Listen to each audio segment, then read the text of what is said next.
নমস্কার, নেহার রান্নাঘরে তোমাদের সবাইকে স্বাগত। আজকে আমি তোমাদের সাথে শেয়ার করব আমি যেইভাবে চিকেন কষা বানাই সেটা। তো চলো শুরু করা যাক। প্রথমে কড়াইতে তেল দিয়ে ভালো করে গরম করে নেব। তারপর আলুগুলোকে একে একে দিয়ে তার মধ্যে নুন হলুদ দিয়ে ভেজে নেব। এরপর আলুটা ভাজা হয়ে গেলে তুলে রেখে দেবো।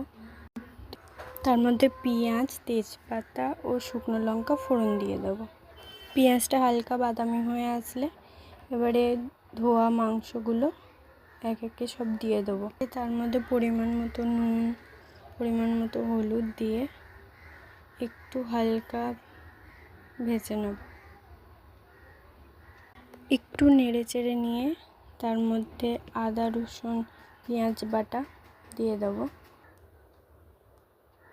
তারপরে দেবো জিরে গুঁড়ো, ধনে গুঁড়ো, লঙ্কার গুঁড়ো, কয়েকটা কাঁচা লঙ্কা দিয়ে এবারে ভালো করে নাড়তে হবে। ভালো করে একটু নাড়িয়ে চাড়িয়ে নিয়ে আমি ঢাকা দিয়ে মাংসটাকে কষে নেব। ঢাকাটা খুললাম, দেখেছো কতটা মাংসের জলটা বেরিয়েছে, কিন্তু এর মধ্যে একটুকু জল দিইনি।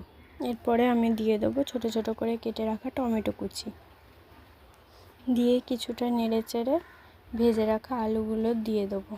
দিয়ে ভালো করে নাড়তে হবে। একটু চাপা দিয়ে মাংসটা কষবে, দেখবে আলু ও মাংস হাফ সেদ্ধ হয়ে যাবে। বারবার এটাকে নাড়তে হবে, নয়তো তলায় মশলাটা ধরে যাবে। তারপরে আমি এখানে দিয়ে দেবো মিট মশলা দিয়ে ভালো করে নাড়তে হবে, ভালো করে কষিয়ে নিতে হবে।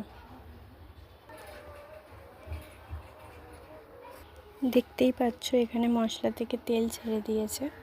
এভাবেই ভালো করে নেড়ে চেড়ে নিতে হবে। এরপর মাংসটা ভালো করে কষা হয়ে গেলে পরিমাণ মতো জল দিয়ে দিতে হবে।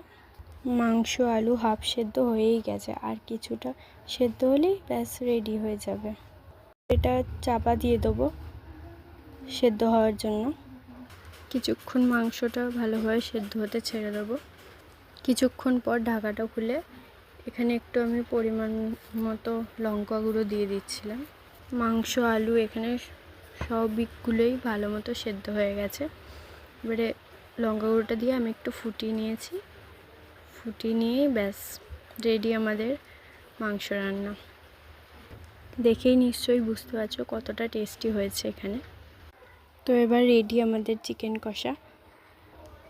ভিডিওটা ভালো লাগলে লাইক, কমেন্ট আর সাবস্ক্রাইব করতে ভুলো না কিন্তু।